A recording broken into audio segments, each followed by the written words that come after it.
Que faire de notre passé à l'heure du numérique ? Que faire des millions de documents et de récits qui sommeillent dans les archives du continent européen ?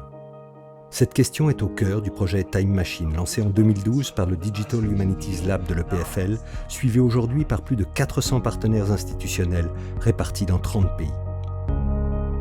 Une initiative qui vise à promouvoir et à coordonner la recherche européenne dans les domaines de l'intelligence artificielle, du machine learning et des technologies de big data appliquées aux sciences historiques et sociales.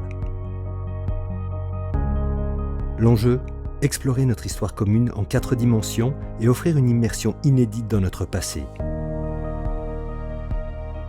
Si elle se déploie à l'échelle du continent, la Time Machine se développe aussi localement.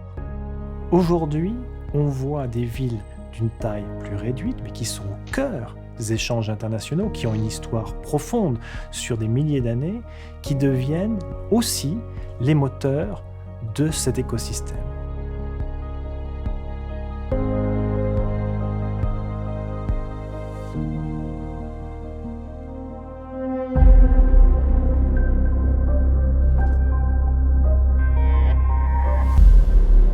Pendant très longtemps, en fait, les archives étaient destinées à une certaine élite composée de chercheurs et le public, au sens le plus large possible, n'était pas forcément associé au projet de valorisation.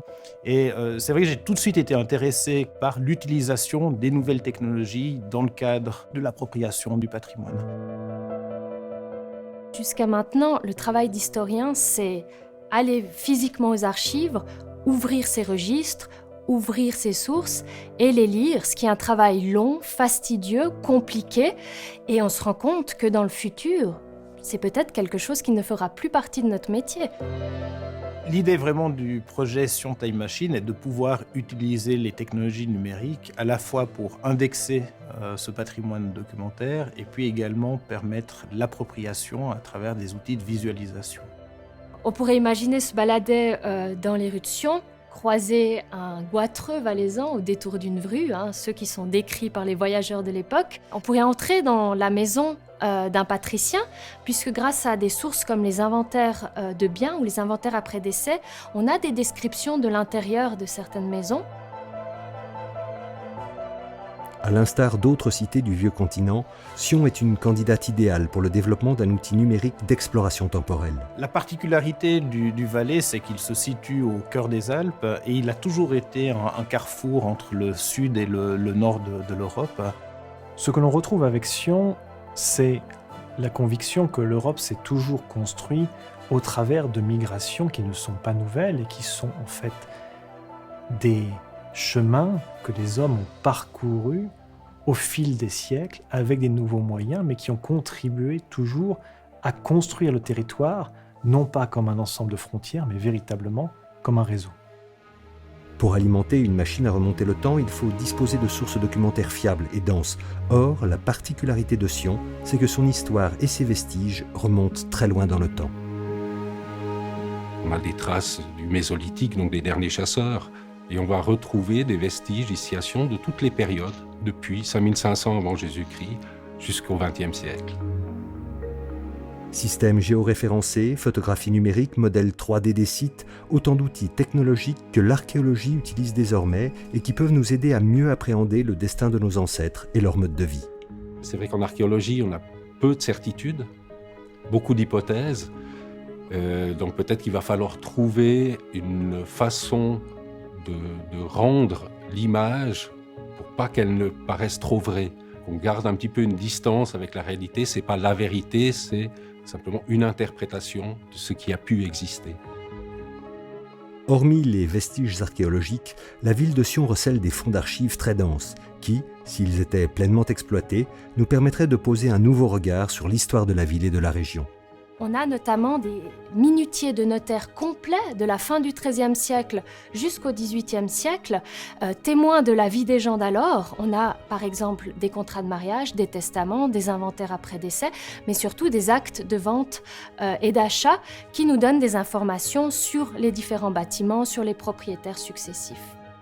Pour exploiter ces immenses masses de données écrites, les historiens recourent à des outils informatiques novateurs qui leur permettent de les agréger, de les indexer et de les parcourir facilement, notamment grâce à la reconnaissance manuscrite et aux algorithmes. On commence par la numérisation des documents, ensuite on les segmente pour faire des lignes. Ensuite, on indique au logiciel open source qu'on utilise pour la reconnaissance quelles sont les lettres qui sont sur la page ou sur la ligne. Et on regarde ce qu'il donne comme résultat. On peut lui donner un deuxième texte si on n'est pas satisfait. Il nous propose des modèles à chaque fois et on choisit celui qui est le plus proche en fait, de ce qui a été transcrit. Et puis avec ça, ça nous permet de faire de l'indexation à l'intérieur des textes. La révolution numérique appliquée à notre patrimoine culturel et historique est donc pleine de promesses. On peut se demander à cet égard à qui profitera cette nouvelle vision de l'histoire. Qui seront les vrais bénéficiaires de ce voyage dans le temps ? À la fois les historiens qui pourront vraiment bénéficier de l'avancée dans l'indexation des corpus, la population en général qui pourra se réapproprier cette histoire. J'imagine tout à fait pouvoir intégrer des séquences sur l'histoire de Sion, par exemple dans l'enseignement qui est donné aux élèves valaisans. Et puis, on pourrait avoir des applications un petit peu plus surprenantes. On pourrait tout à fait imaginer des balades touristiques avec de la réalité augmentée qui nous permet de voir un bâtiment tel qu'il se présentait depuis le XVIIe siècle jusqu'à aujourd'hui. On ne s'intéresse pas uniquement à Sion, mais également au Valais dans toute sa dimension territoriale.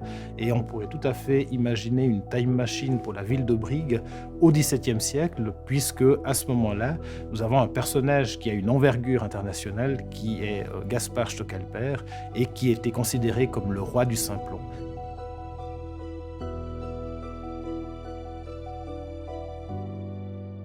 Nous voyons aujourd'hui en Suisse se multiplier les initiatives de création de time machines locales. Sion est un exemple parfait de cet enthousiasme, mais des projets sont en train de se constituer à Lausanne, à Berne, à différents stades d'avancement, et je suis sûr qu'une forme d'émulation va se mettre en place qui va permettre à tous ces projets d'accélérer ensemble, et nous pouvons espérer évidemment que dans cette compétition à l'ouverture, la Suisse soit un des premiers territoires européens, voire le premier territoire européen à être entièrement couvert.